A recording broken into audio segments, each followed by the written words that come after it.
to If These Walls Could Talk. I'm Wendy Stuart. And I'm Tym Moss. Hi. We are so happy to be here with you today. Absolutely. And, we have to share with you, we feel confident today because our guest is already here. We don't expect any technical difficulties. Nope, not at all. But you never know. Good to go. but and that's also kind of why I wore this. Yes. It's glittery, just like our guest. Yes. We'll All sparkly, who we're going to get to in a minute, who wore coordinating shoes to Tim's top. And they didn't even call each other up this morning. That's what I call kismet. But first, we want to tell you, as we always do, our incredible, fabulous, no, I'm just joking. My God, our weeks are just jam-packed. Yeah. My goodness. Thursday night, I went, and I have to call this out. I went to a wonderful event at the Leslie Lohman Museum called Drag Out the Vote, and the Britta Filter hosted it. Britta, I love and Britta. You love Britta, Yeah, and Britta great. is great. What was so encouraging about it is a lot of the people that showed up for it, I think it was marketed in the email to a lot of the young people, because, that is really important. Like all of us, we know we're going to vote, but we really got to get the word out to them. And we played a bingo, but it wasn't normal drag bingo. It was bingo about LGBTQ history. Oh, I love it. And things about the Supreme Court and stuff. And it really made you think. Some of the questions were super easy. And then Friday night, I have to give a shout out to the Village Trip. For those of you who are not aware of the Village Trip, they have performances that are free all over the village, and they will be going till the 28th of September. And it's just such a great community building from the east side to the west side, all kinds of venues. It's thevillagetrip.com. Make sure you look at their schedule online. And they've been around for years. They've been around for years, but we want to get the word out. The pandemic slowed it down for them and everybody else, but they gave a fabulous cocktail party, I must say, in a beautiful mansion called Glass House. Mama likes to go to a mansion almost any chance she Absolutely. because I like to live large. Even if I can't on my own. But make sure you totally check out Village Trip. And this week at the Explorers Club, we had an amazing guest, a scientist, Mireya, who has a book out called Pink Boots and Machetes. She is also a personality you would recognize from the Discovery Channel and National Geographic. But this gorgeous woman of Cuban descent goes into the fiercest places on the face of the earth. And she discovered my own special animal, the mouse lemur. Oh, come on, the mouse lemur. Who doesn't love the mouse lemur? So here at Pangea, I want to give a shout out. Saturday night, we are hot to trot here. We start out at 7:00 with Carol Lipnick, and then at 9:30, the amazing David Mills, who you've seen on the show, and he's just such a fabulous person. Just great storyteller, very funny, sings. David Mills does it all. Yes. Oh, what about you, Tim? You do it all too. Well, Tim is doing it all. I have been entrenched with rehearsals this past week and this coming week for Antonia Casper's Stripped. We're doing a stage reading, and I play actually a couple parts, which is very fun. So I'm kind of in the middle of that. That is next Tuesday. Follow me. I'll have all the details for you. I'll be following him because I do need the details. He told me the same thing last week. Yes, right. As soon as I get him, I'm still waiting for him. the details. Let me see. I had a wonderful meeting with Kid Anthony and Marvin, who we love. Yes, for the play Salvation, which now actually we are looking at May for that. Great. So keep an eye peeled for that as well. And so I went to the reading of that. Absolutely sensational. Incredible. Sensational play. Interesting that our friend Jezebel and Kid Anthony are both dealing with a similar topic. What happened to LGBTQ people during Nazi Germany? World War II. That's like, because that's a subject that you don't really hear about, is what their experience was. Right, exactly. But that was amazing to me. Two people that we know, are producing works from that. So we'll keep. It's interesting. Then Saturday I went to a barbecue. I have not been to a barbecue you were at a in New York City. I actually had a burger off the grill. It had been years.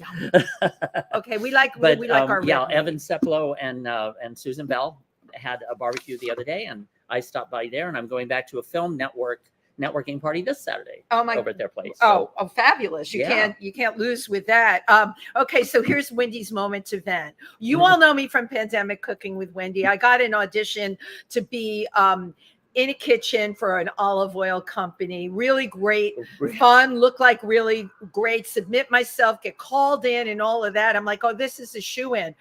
They didn't want to see Pandemic Cooking with Wendy. I had to set up a whole thing in my kitchen where I am juggling olive oil, shredding, chopping, and you know what? I got to tell you, I'm a performer, okay? And I tried to put the other things together, but I looked at like even the video with the chopping. I never got the camera close enough. It's like, please, people, God. give us a break. And that's just audition, right? It was just the audition where we have to have camera angles now and lighting and cropped camera we angles. have to do the producing and the camera work and the exactly. It took me like 1 hour to do it. But I'm very proud of you for getting in the kitchen. Tim is exposing my secrets here today. I'll never trust him again. So speaking of today, oh my God, we are so excited to have our guest with us today.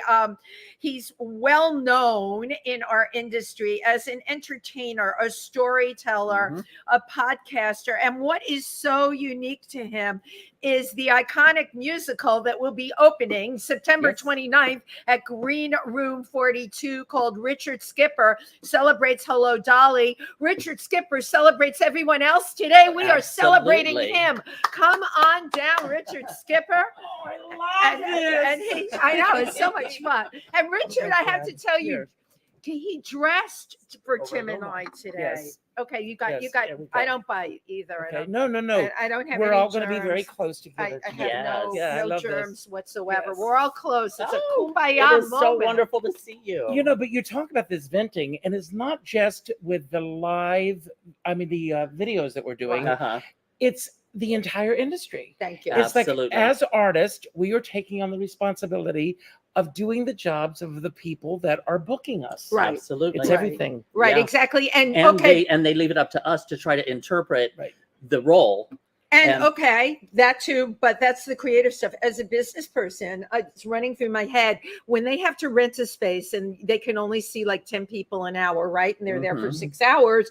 That will limit your competition. How about they've got all week to look at videos sent from everybody everywhere? You realize, take that number of 60 people in one day and make it 600. Wow. And again, how is that? And again, But I have had the three of us, right. We don't have competition. Oh, hell no. I love that, Richard. That's why you're here today. I love this man. No, but I have also spent like 2 to 3 hours on one audition tape at times, only for them to probably just look at the first 3 seconds and go next. Yeah.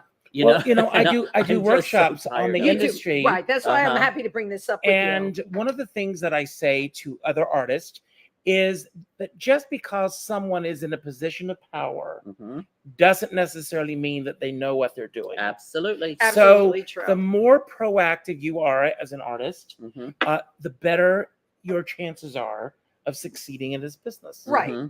But we're being proactive, and all of us here are. But it is a numbers game, and like Tim said, he spent 2 hours. I spent 1 hour from the setup, and then you're uploading it, and I cropped everything. By the time I was done, that was an hour. I personally, as a performer, would have preferred to go to a casting office, stood in front of the camera where they say, slate your name. Hi, I'm Wendy Stuart, and go do my shtick, where everything was set up for you. And then you leave. Yeah. No muss, no fuss. But welcome to now, everybody. I better just get over this, because life has become one big Zoom meeting. But how lucky we are. Thank you, We are Richard. in a business absolutely that we can create our own paths in the world. Right. Absolutely. And we are creating our own paths, like you, my God. Today. So you've been creating a path since when did you come here? 74. Wow. Why did I think it was 79? I almost said I came to New York in 1979, but I told this story before, and I'll tell it again. Yeah, it's always great for people. When I was 13 years old, I was reading the book, The Magic of Believing. And in the book, it says, set your mind on a goal like a homing pigeon and go after it with dogged determination. I Mhm. don't know what it was about that moment and that sentence grabbing me at that moment, but I closed the book and I went in and said to my parents, 5 years from today, I'm going to New York. That was on August 5th, You 1974. just knew it. And on August 5th, 1979, I got on a plane, having never flown before. Wow. I had $500 in my pocket. I had never been to New York, and I made it happen. Uh-huh. Because you Um, knew that this was where you belonged. It Yeah. was so much a part of my DNA. It was as important to me as breathing and walking and talking. And I Mhm. knew that I just had to do this. Wow. Yes. Mhm. And one of the things about you, Richard, I'm glad that you said, you had that magical thinking about coming here. Honest to God, a lot of people who came here at that time, and I came around that time too, we've seen so many people burn out, get out of the business, take their bitterness and run. You have never lost the magical thinking. I mean, No. you still have the stars in your eyes and your glasses are Yep. rosy. And no matter what curveball life throws you, and it's thrown all of us curveballs, Mhm. it's the resilience. What would you Yes. credit your resilience to? A belief in what I'm doing. You know, to me, it's not about me. It's about the audience. Yeah. Mhm. It's Right. about what I'm Absolutely. able to bring to them. And and this is going to sound like I'm blowing my own horn. You can. Blow. You're here today. Blow But, it. Blow that horn. But I've had clergymen, I've had priests, I've had rabbis Mhm. say to me that being at my show is a religious experience Mm, Oh, I wow. love because of me and what I like to do with the audience. Right. Mhm. I always say that I'm a lighting designer's worst nightmare Mhm. because the moment I get on the stage, I want to bring up the house lights and I want to see the faces. Yeah, of they the don't. Yeah, audience. they want it dark. I want to see my audience. Right, Uh-huh. I want to see the people in the back row. right. And that is such an unusual presentation. Right. You know, Right. It is. because normally in theater and cabaret, all of that, the room is dark and a spotlight is on the Right. person, And you can't wanna see the share audience, yeah. with the audience. That's I what's want to wonderful. share. I want it to be this symbiotic thing that's going Right. on between me and them, and lighting designers. Like last Yeah. night I did Susie Mosher's lineup. I was gonna Oh, say, cool. yes, Tell us about that's that. Yeah. Tim such an. talks about Susie Firstly, Mosher. it's such an amazing show. The Susie Mosher I have to lineup go. is I incredible. haven't It been. is one of the most incredible nights. She's going to do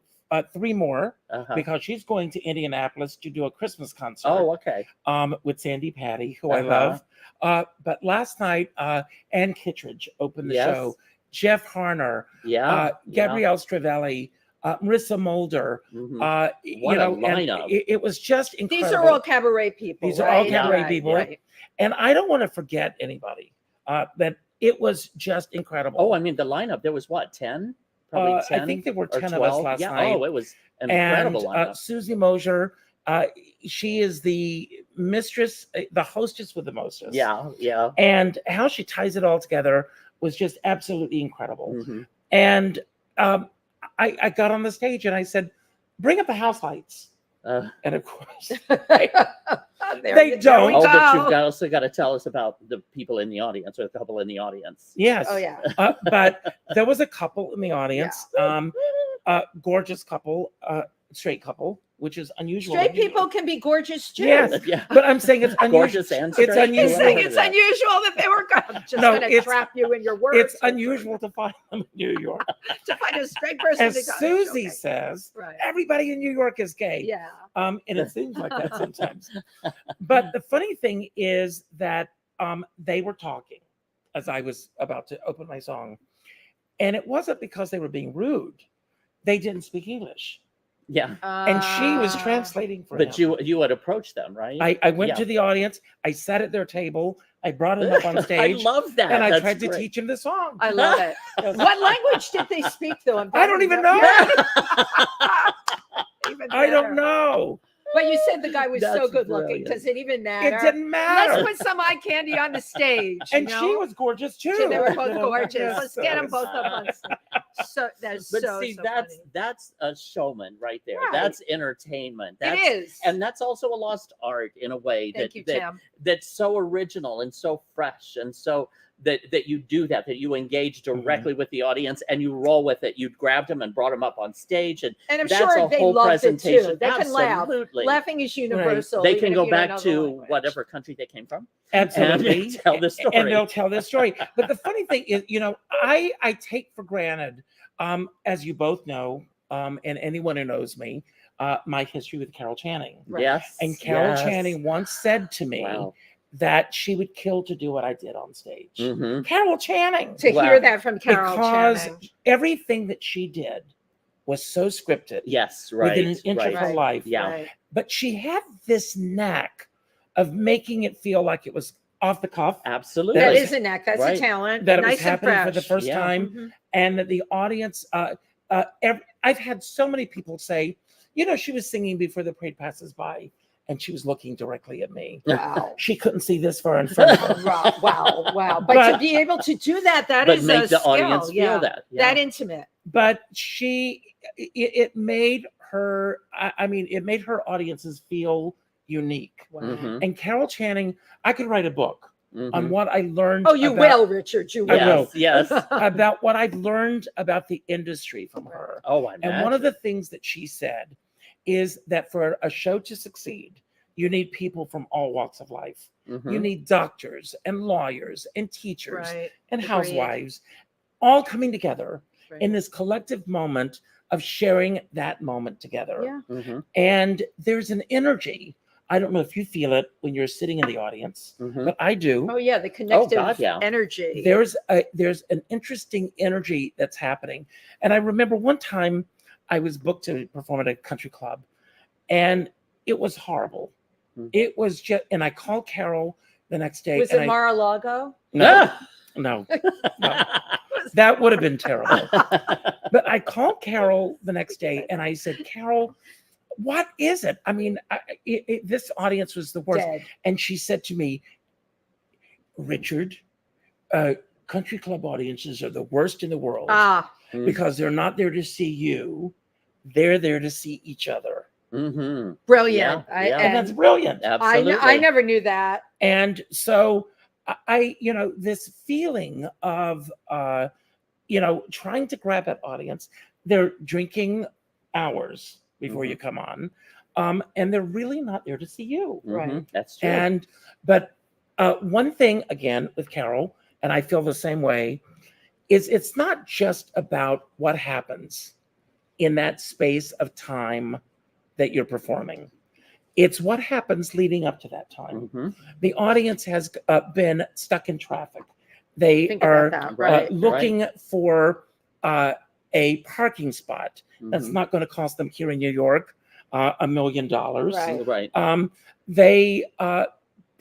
They've been battling the crowds Right. in New Right. York. Maybe to get one of their there. kids has the flu. that One of their day. flus, You know, you you never know. know. You're going right to the backstory. None of us think of people's Mhm. backstories. Right. Right. Think of their backstories. Or what's going on politically in the world right Mhm. now. Right. It's weighing on people's heads.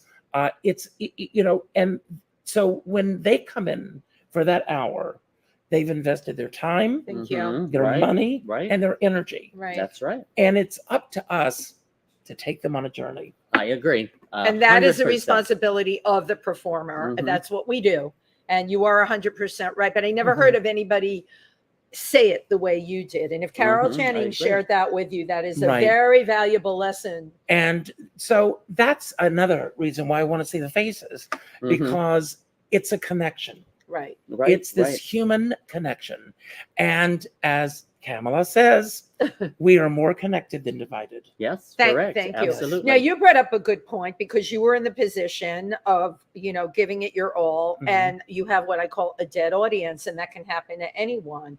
You still give it your all. That's no right. matter Yep, what. absolutely. You're there to do your That's job. right. And Right. you have to say to yourself, whatever happened to them before that made them non-reactive to me, that's their story. My story is to be up here and sharing. And as my comic teacher used to say, joyously communicating. That's And right. that's what you do, Mhm. Richard. Yes. You Yes. do. You're a joyous Thank you. communicator. Thank You're you. a feel good person. Well, I want the audience to have a great time. Right. I And want your to, audiences They do. do. And they I've do. been one of your audience and members. I want to have a great time. Right. So let's have a party. Let's Let's all have a celebrate. party. Now, Carol Channing, from everything I knew about you, first came into your life on TV through a show you were watching. I was watching the Lucy show, Of course, And, Lucy channeled her for you. and Lucille Ball did an impression of Carol Channing. That was the first time I saw or heard the name Carol Channing, and I thought it was a made-up character. And I started mimicking Lucille Ball. I mimicked everything on television, but I was mimicking Lucille Ball's Carol Channing, not knowing she was a real life person. And then I saw her on The Love Boat, and she did a television special with Pearl Bailey. Oh, And wow. that Those were the days. those were the Yeah, days. really. And that was the first time I saw her. Wow. And I used to, when my parents went to the supermarket, if they didn't come home with a TV guide, You were right. There Those was were hell. the days. Right. my parents would be petrified. Right. You love TV. You just I love loved- TV. Love TV. So my parents would come home with TV guide, and I would go through the TV guide, and I would circle all the shows that I wanted to see. Right. Your lineup. That was your The lineup. lineup. Yeah, Richard Skipper's lineup. Oh, that's another show for you, Richard Skipper's lineup. No, that's No, Susie we got Mosier. Susie Oh. Mosier. Susie Susie Mosier. Mosier's the See, lineup. and I told you I didn't really know Susie. But Okay. if Oh, Carol oh, oh. Channing was on anything, I was watching. Mhm. And I never thought that years later Mhm. I would have the relationship I What, have with Right, her. what was right. it? Okay, I'm going to share this with you. Don't hate my mother. She used to model with Lucille Ball. Oh, wow. Back in the day. But my mother also, I remember growing up when Carol Channing would come on, my mother would say, don't hate her for this. Rest in peace, Mom. I hate her. I hate that voice. No. I just don't, I just take it off. Mhm. So what was it about Carol Channing, the voice and everything that spoke to you, Richard? She came right through the TV screen. And there Interesting. was joy and there was happiness, and she always seemed happy. Mhm. And that's what it was for me. Yeah. Mhm. And so I come to New York, and in 1980, Lynn Fontaine had passed away, Okay. and there was a memorial. And I read in the paper that Carol Channing was going to speak. Mhm. So I went to the memorial, Wow. and Carol was on. And after the memorial, I'm standing in front of the Lynn Fontaine Theater, Mhm. and Carol Channing and Helen Hayes and Stop. Douglas Fairbanks Jr. Oh, my Can you God. imagine, Tim? are as close to me as you two are right Oh now. my God. And I heard Carol say to Helen Hayes that they had a table at Sardi's. Oh, you're there. So I ran to Sardi's. How old were you? I was 19 at the time. Amazing. I love what, it. I What love it. chutzpah, as we say. So you were off to Sardi's. I ran to Sardi's, and I said to the maitre d', my friend Carol Channing is coming for lunch. I know that their table is Amazing. full. Can you sit me at the table next to her? Oh, But And you they had did. really oh thought my it out. God, that's great. Richard, you're that. You are good. Yeah. Yes. So I sat there, and 30 years later, I'm having lunch with Carol at the boat slip, Yeah. and I told her the story. She must have died. She said, I knew you looked familiar. Oh, wow. And I stayed at How her. I stayed at their home. I stayed with her. in California. Right. So this idea, see, when I did my impression of Carol, Mhm. I don't even like to refer to it as an impersonation. Right. What people, Impression. What would you call it? Well, well, it is an it was an impression. Yeah, Impression, It's more yeah. internal What- than anything. People saw with me and my show Mhm. was, believe it or not, the what I brought to the table, what she brought to the table, wrapped in a celebration. Mhm. One critic in Backstage years ago, and I don't think he meant this as a compliment, but he said that my show was a lesson in hagiography. Do you know what that means? No. The study of sainthood. Oh. I didn't know what it meant, and I looked it up. But the first time that I performed for Carol Channing, and she saw what I did, I said, if she doesn't like it, I will never do it again. Mhm. And I was serious about that.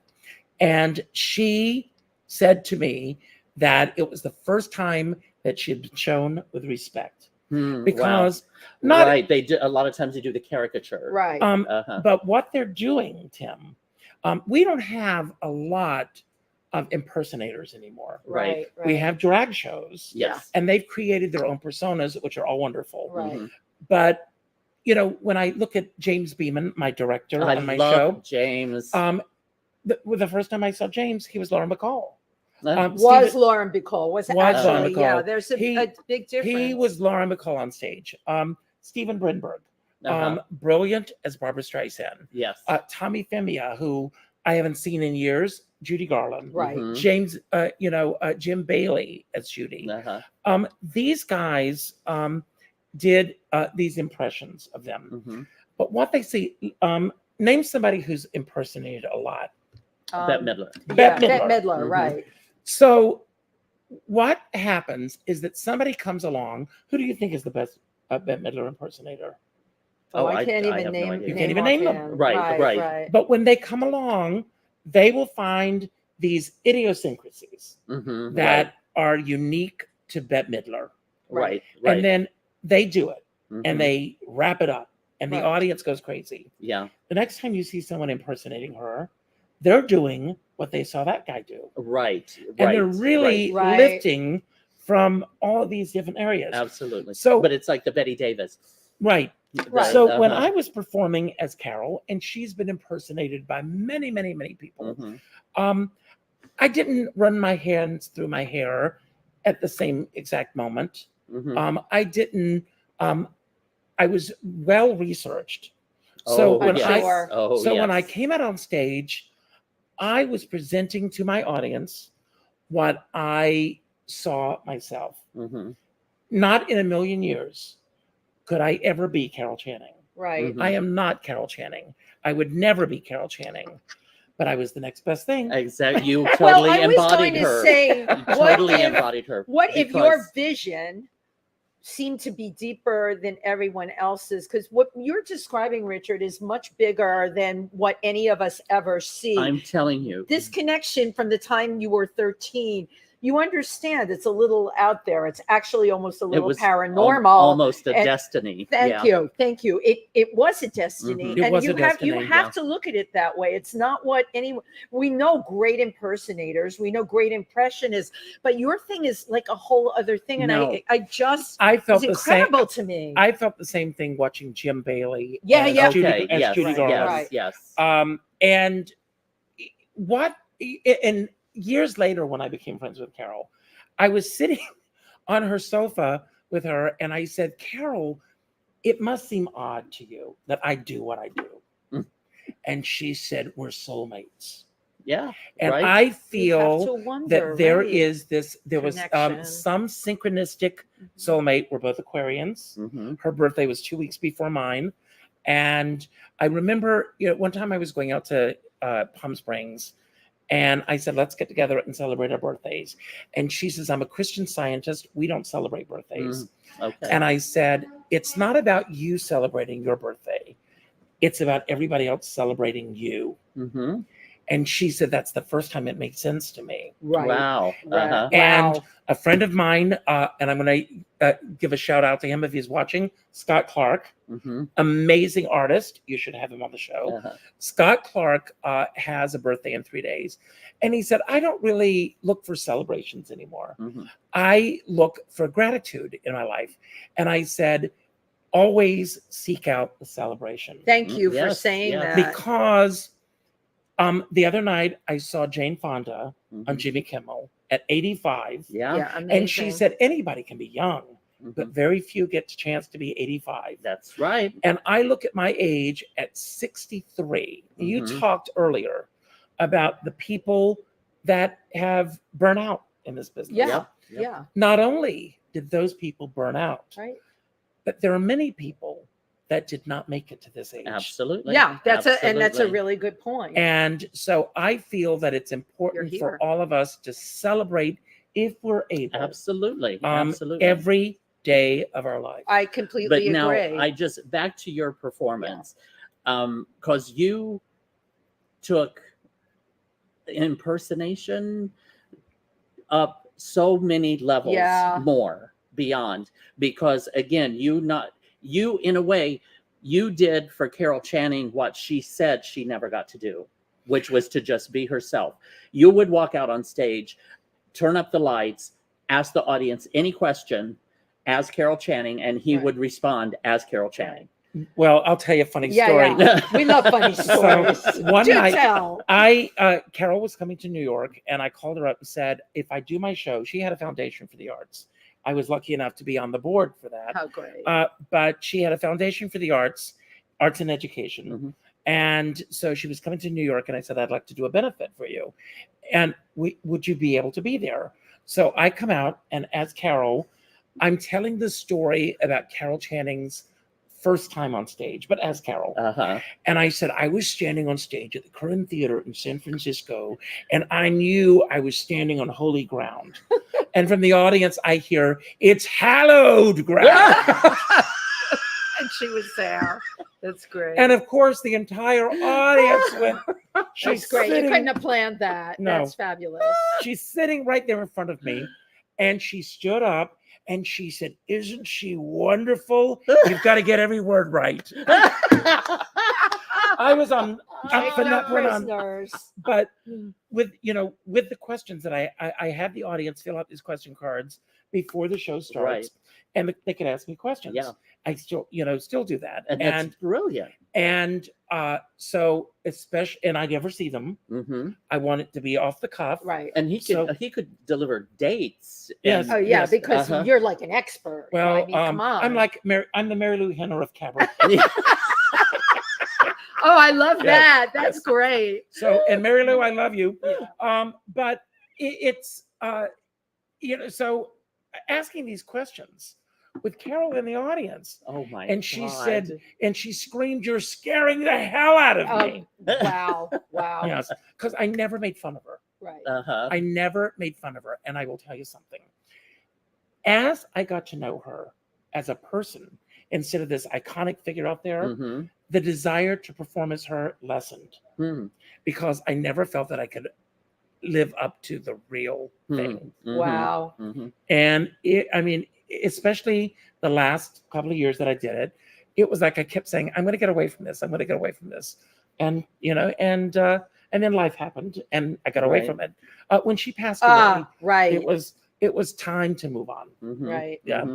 So, But I mean, But- what an experience! What an you have experience, had but sharing with You her. have brought her back in a different way now. Mhm. Yeah, She's yeah. back mhm. because it was kismet for the two of you to be together. Right. And if we ever And did who better right. to carry this on? And if we Well, thank ever you. did your past life, I would be so curious if you believe in that. I If someone do. That's, I yeah, do. because it just from the time you seeing her on Lucille Ball, I grabbed onto that thought because I did, because you ended up spending basically, Richard, your life with Carol Channing, whether or not you realize Yeah, it large in portion. different ways Mhm. and forms. Carol has been with you. There's not a lot of people that can say that about somebody that Mhm. is not their mother or father or sibling. For whatever reason, you and Carol Channing are meant to be. I'm going to tell you a funny story about Lucille Ball. Okay, I love this. And I'm gonna I drop do. I'm gonna drop a name. Yes, Okay, please. In do. April, I performed in Palm Springs, and then I went to Los Angeles, and we were flying back home from Palm Springs. Yes. that was and recently. that was in or- April. Okay, this is past Yeah. April. So I get a text message from Lucy Arnaz, Mhm. and she says, "Are you still in the desert? If you are, stop by."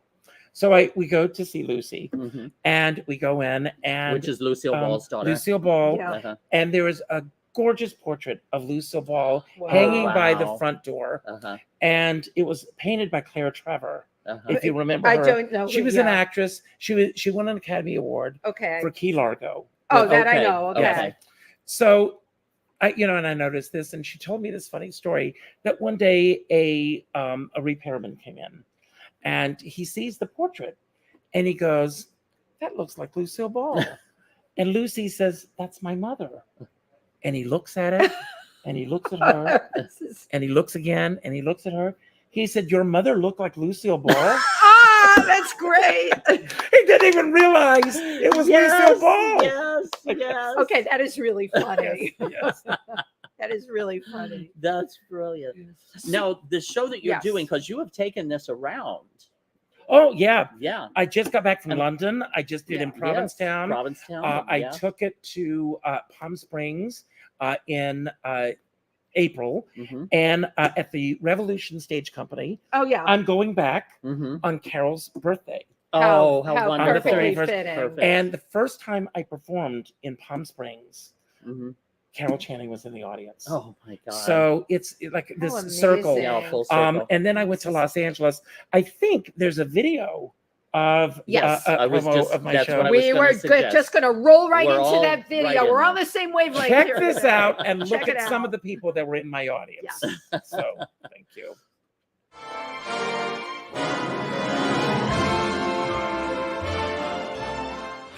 The world is full of wonderful things, a bushel of wonderful things for me to believe in. So world, take me back. I wanna be part of the human race again. If you have a chance to see this wonderful show, do it. You'll just smile and feel good and be filled with love. It's wonderful. Now this song was written for Ethel Merman. As a matter of fact, the entire show was written for Ethel Merman. However, when Mr. Merrick and Jerry Herman approached her about doing a musical version of The Matchmaker, she said, "Forget it, fellas. I don't even want to hear the song." She said, "How long have you been impersonating me?" And I said, "Well, who's to say you're not impersonating me?" He's wonderful. I mean, for him to, keep this show alive this way, and he sings so well and he tells the stories so well. It's a really nice thing to be able to see, Oh, no more watching from the sidelines. I intend to star in the show. This piece is so phenomenal, and he is so charming, and I mean, he's just adorable. You're just adorable. My step was a spring, and a drive, I'm suddenly young, and a life in wonderful world. Take me back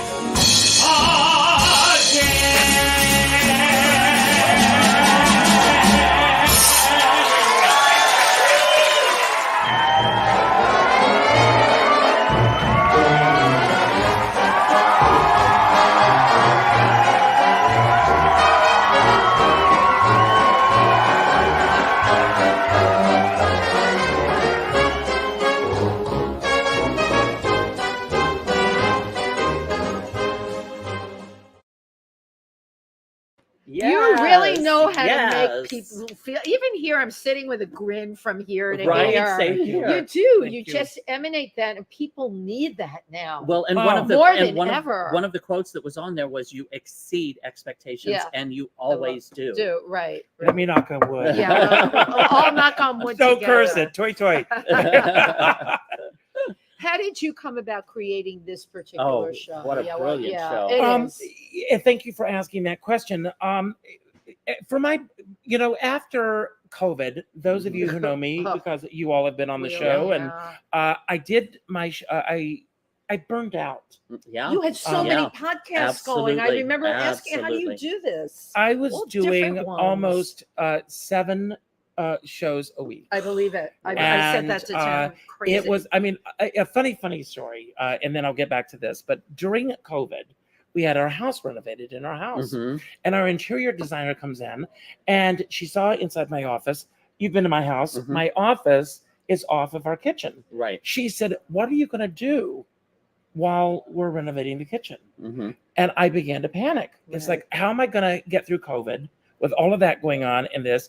And I said, I'm going to continue to work for my office. And so the workers would stop every day at 5:00, Oh, okay. and I would do my show You at would 7:00 at night. Wow. Okay. But I would be in my office with the door shut while they're working outside my office, Wow. preparing for that You night got it show. already, yeah. And it became a full-time job. Unless you guys have found the secret, it's not a revenue maker. Right. So it was a lot of work. It was Mhm. devoted It's a to this. lot of work. Absolutely. And Sue Matsuki is here. She does an incredible. Oh, We God, love we Sue. love She's been on Sue. the show. and I And- hope Hi, you Sue. feel better. I know she's got the I flu. know. We love Oh you. no, feel better. Sue's Muse on Nightlife Exchange. Uh-huh. Check them out. They're incredible. But it's a lot of work. A lot of work. We don't just show up and it happens. Right, exactly. I see your notes. We might make it look that way. Right, but I know you. If I get Right. like I do 2 different shows. My show tonight, I don't know this person at all, and I got what's called the one sheet. And then you get if they have a good publicist, you get the one sheet that tells you everything about them. Then you start going after those links. Right. Then you just Right. I always You're- like to Google, and then I go into what I do these days. People's social media, I find really great stuff, Wow. something that they said or whatever. But- But we're talking a lot of time. But Richard, your level of research Yeah. is incredible. Well, Yeah. thank you. But so 3 years ago, I go to Provincetown, and Miss Richfield, who I love, I'm at a show, and Miss Richfield was there and introduced me as someone, and she said, "This is Richard Skipper. He used to be an entertainer." And I felt like a knife went right through my Oh, you heart. mean this was after COVID and We were just Oh, coming out right, of COVID. Yeah, right. Oh He my used to be an God. entertainer, and I thought, Oh. I got to get back to this. So Ye- last year, Parker Nolan, Uh-huh. God bless him, asked me to kick off Capitol Cabaret in Mhm. Washington, D.C. Mhm. So I put together a show specifically for that. It was called Plate Spinners, Jugglers, and Richard Skipper. Oh, I love that's so funny. I'll explain what that means if you want me to. Sure. So years and years and years ago, when I was performing as Carol Channing, I was performing in San Francisco. And Michelle Colery, incredible artist herself, who became a friend of mine, they were going to be doing the first ever cabaret convention in San Francisco. Okay. And she called me up and she said, "Are you going to be in it?" And I said, "You'll have to call Donald Smith, who used to run the cabaret convention, Mhm. and ask him." And so she reached out to Donald Smith, and Donald Smith said, and I quote, "My dear, if we have people like Richard Skipper in the cabaret convention, what's next? Oh, Plate spinners and jugglers?" Oh no, he did not. And that is but I incredible. embraced it. I I think love, it's genius. And I love that You you, used named it. the show Yeah, you after it used for it. the cabaret convention or I the cabaret You know in what? You Washington. used it. Capitol Cabaret. because what are plate spinners and jugglers? They're vaudevillians. Yes, Right. absolutely. And I thought, I'm a vaudevillian. I Right, am, yeah. from that generation. uh-huh. That's what I want to be Right. in this period. That's a brilliant So, title. I called the show that. I think it's great. What and a great use of- but after doing the show, I thought people are never going to remember this title. So I called it An Evening with Richard Skipper. I took it to Provincetown, and I wanted to do a show to celebrate my birthday this year, Mhm. February 11th. So at the Laurie Beachman, and so I was booked to do my show at the Laurie Beachman. I had already reached out to James Beeman Oh, to I love direct the James. show. I love Yeah. him. Uh-huh. To direct the show.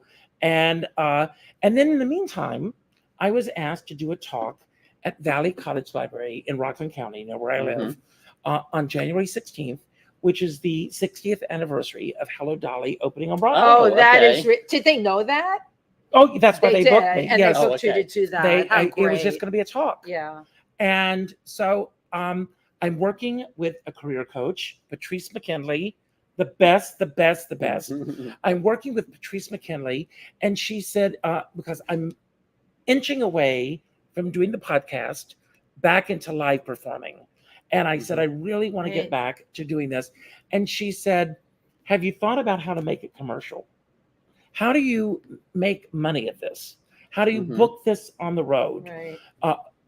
My friends know Richard Skipper, but the average person is not going to want to go see An Evening with Richard Skipper, Mm. not knowing who I You am. have to buy a ticket. So I You said, can let get me that think ticket. about this. And I'm lying in bed, and I had this epiphany moment. I love those. And I thought, rather than trying to create 2 shows, an evening where I'm going to talk, and then this, what about an evening celebrating the history of Hello Dolly? So I called James Beeman Love it. and I Love said, it. James, what are your thoughts about this? And he said, yes, yes, Run yes. with it. So he said, and I know the perfect musical director, Dan Pardo. Uh-huh. Dan Pardo and James met when they were doing MAME. Oh, at the how Goodspeed Opera could House. this be any more perfect? Right. And so Jerry Herman is in Dan's Absolutely. DNA. And he was the musical director of Hello Dolly with Clea Blackhurst Oh, at Goodspeed. So we met. I was doing Goldie DeVere. She was Yes, doing her love Christmas Goldie. show. I was in her Christmas show in December. And we arranged to meet in a rehearsal room. Mhm. I had never met Dan in my life. We go into the rehearsal room and we start talking. And as I'm talking, he's sitting at the piano and he's noodling on the piano and he's underscoring what I'm saying. Wow. Wow. And then, wow. And then James said, well, what if we did this? What if we did that? And all of a sudden, this show started Totally forming. coming Wow, together. I love And that. Yeah. It was Organically. Yeah. Well, It just was- those minds together. Yeah. Yeah. it was this Wow. alchemy that was happening. And then as we were getting closer to doing the show, because I was already booked at Valley Cottage, the night of my show, there was a snowstorm. Mhm. We still went on.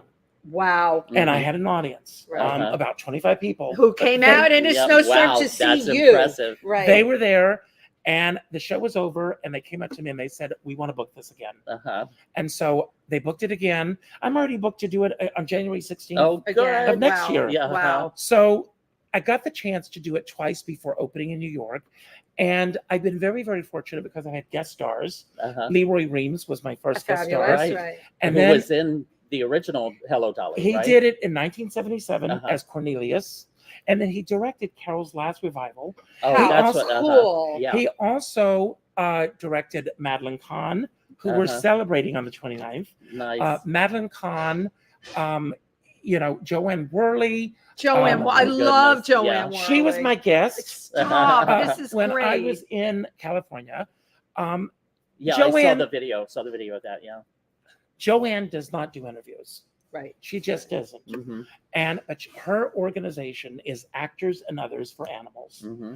And I reached out to her and through Harlan Bowl, who I Love Love love. Harlan Ball. Shout So out. I reached out to Joanne through Harlan.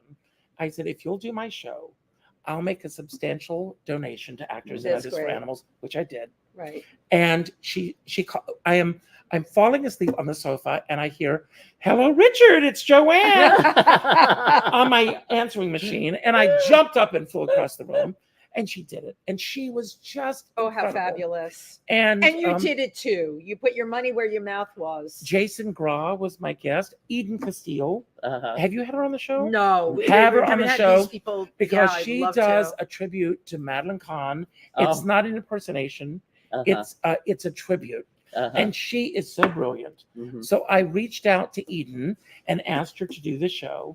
And so she's doing the 29th, which is Madeline Nice. Kahn's birthday. Oh, oh my Okay, God, sweet. Richard! Everything is But just now the intertwined. thing I love about this show Yeah, is let's hold it it's not a typical cabaret show. Right. It's you do come out and you sing and tell some stories, but you also I love that will you have sit down, guests. turn up the lights, take questions from the audience. Yeah. You have so it's very interactive and immersive almost. Where James Beeman James, calls yeah. it a musical TED Talk. yes, Oh my God. yes, perfect. That is Perfect. brilliant. That is exactly what this is. Right. And Uh-huh. I sent this to Jane Dorian with Jerry Herman's estate. And she called me up. I sent her the video of the entire show. Uh-huh. And she said, oh my God, you should do this for all of Jerry's musicals.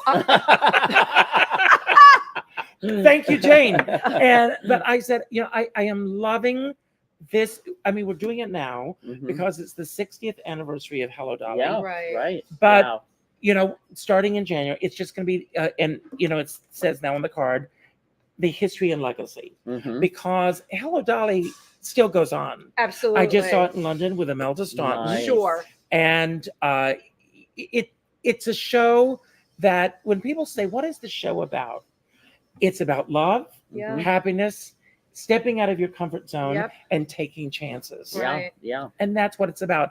And that's exactly now- what you did to create it. exactly Absolutely. what you did. But I'll share a story with you. I love your story. Because and we this love is his stories. Please, we're all listening. September 29th, Yes. reserved now Yes, Um, at the green room. at the Green Green Room. Room. Yes.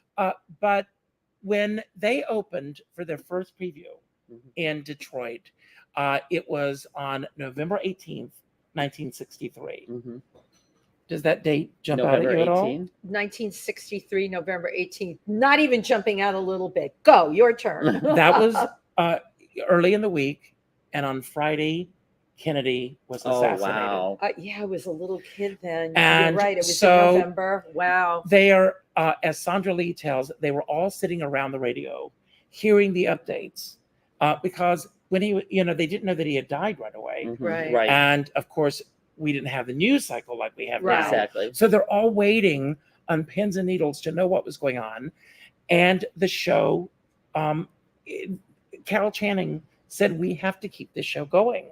The next stop was in Washington D.C. Wow. at the National Theater, and the Kennedys were scheduled to be there Oh opening night. wow.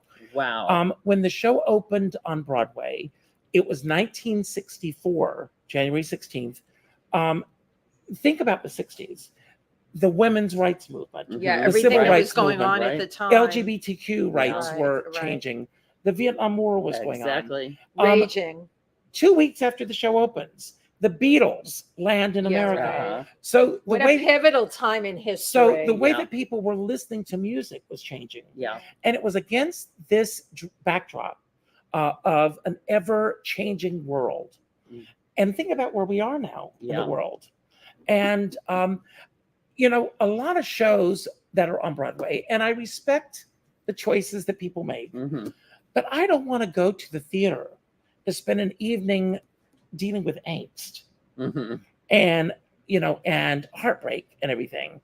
And there's room for that, Right. so that people can go if that's cathartic for them.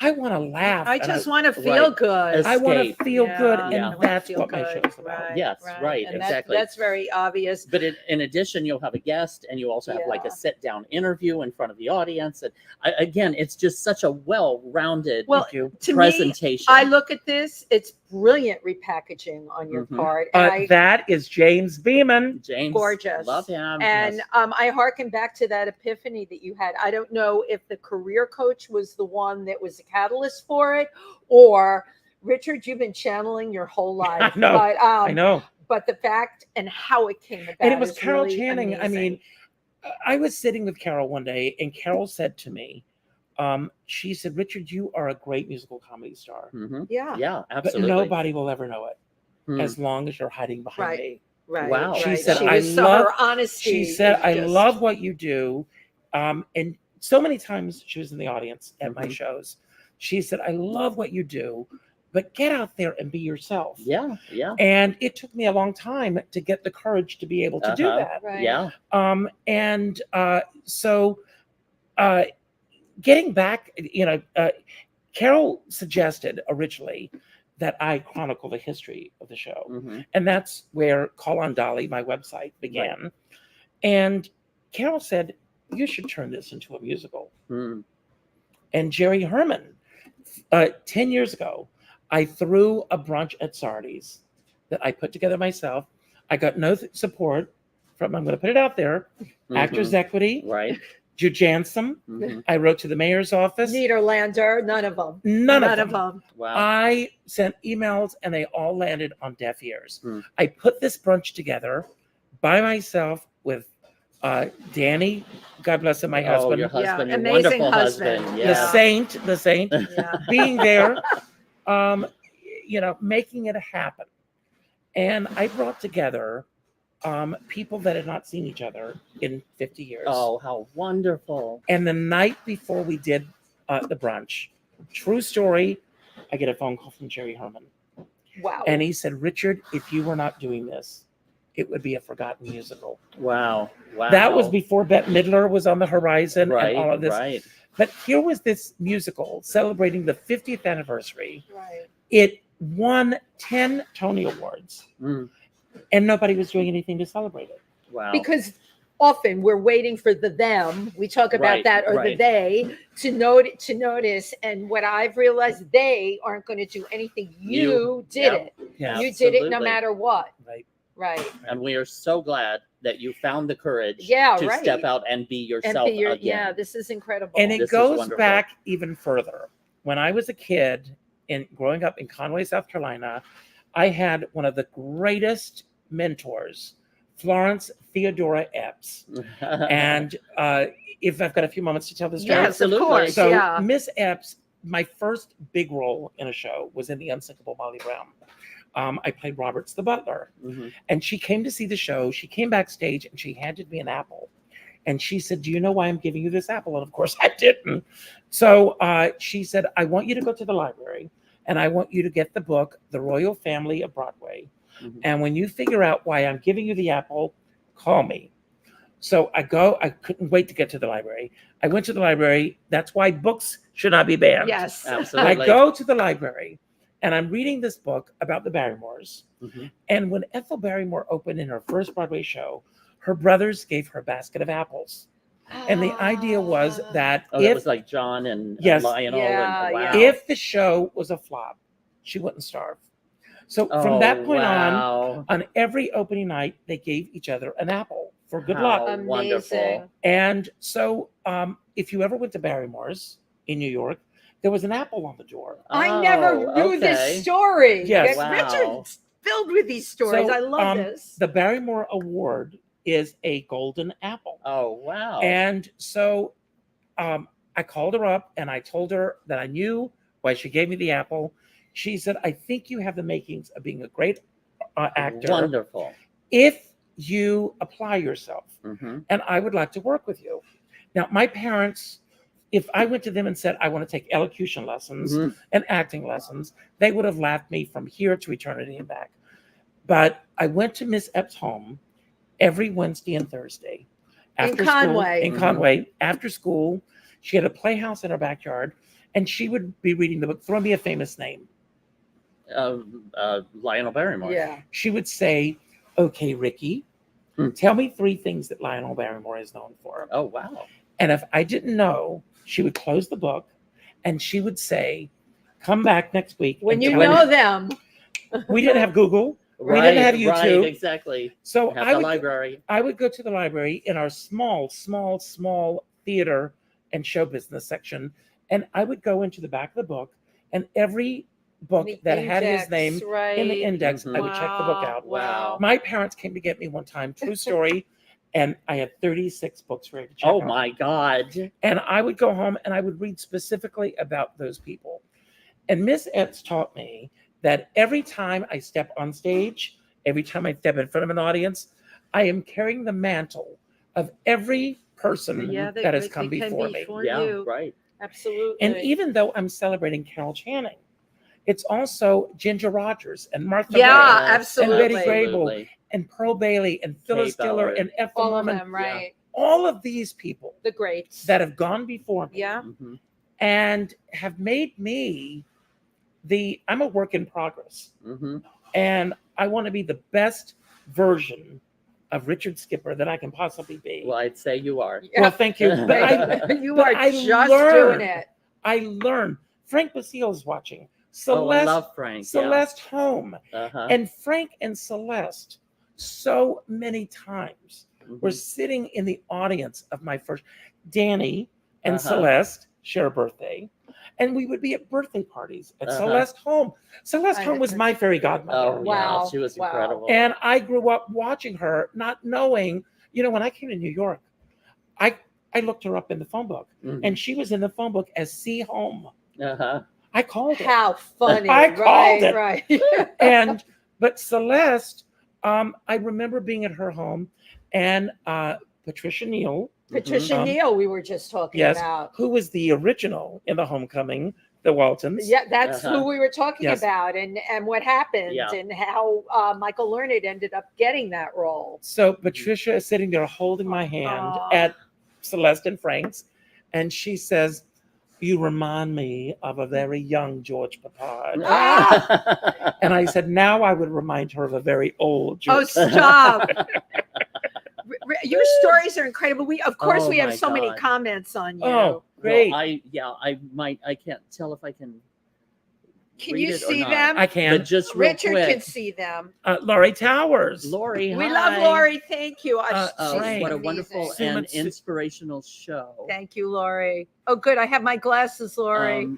There's Frank. Hi, Frank. Mindy Castile. Fratkin. Okay, Mindy. Yeah, Mindy's coming on Says- in November. Oh, I we love love her. Mindy. Her show is wonderful. Adrian Mindy's And it will be wonderful. right here at the Pangea. Yes, she's doing it here at the Pangea. Andrea Harper Smith. Hey. Hi. And Sue's a designer from Massachusetts. Wonderful. And she's Says hello, just so dolls. supportive of this show. My amazing friend Lisa Jenkins. She's having a great time. So funny. Sue Matsuki. Matsuki. The voice is she has such a beautiful voice. Sue is another performer. She makes me feel good. Let me When tell you Sue about Sue. sings, she just makes me feel good. I forget Sue- about everything. Sue out produced an event on Sunday for the nuns in Nyack. And I went Oh, to see. right. I Yeah, went, she was. I she went was to up see there. the show, and when I got there, Sue was wearing a mask. She says, "I'm coming down with something. Oh. I can't go on. Will you go on today?" Ah, Uh-huh. And so I was Sue Matsuki standby. Yeah, I love it. that. Listen, I love it. we all have to We support do each what we other. One have to hand do. washes the I other. can't Here's read. What Frank. did Frank say down there? Basil, guys, love your energy, love your stories. Oh. Thanks for the pick me up. Thank you, Frank. That's what it's about. It's about the pick me up. But let's And- pick everybody Yes, up lift Absolutely. on everybody up. Sunday the 29th at 1 o'clock Absolutely. at the Green Room 42. 42. Please come celebrate with me. Even if you've seen the show, every show is different. Of Mhm. course. So- I would. And I yeah. have Eden Castile. Now, I want to also mention, you mentioned that you had performed at Laurie Beachman, and I know that you were there a few weeks ago, or last week, I think. Friday night. Friday night. right. Sue For, Matsuki was in the show. Oh, and Sue for a fundraiser because they are within inches of closing, which is Yeah. devastating. But I love how the Thank you community for your has give back. the community has Yeah, come out, that's what it's and about. I love that. I was scheduled to do this show Hmm. at the Laurie Beachman. And at the end of July, Mhm. I get an email that they're shutting their doors Oh at the end of my August. Yeah, that's fine. And I felt my heart come through I my think mouth everybody and did. roll across the Oh my floor. God! And so I immediately reached out. Ben Remelauer, thank I you. love Ben. Yeah. He came through for me and booked me. And he gave me a 1 o'clock time slot, which is the time that my shows used to be Oh, when I was okay. doing Richard Skipper Celebrates. So then after all this, I get a call from Brent saying, would you bring your show before we shut our doors?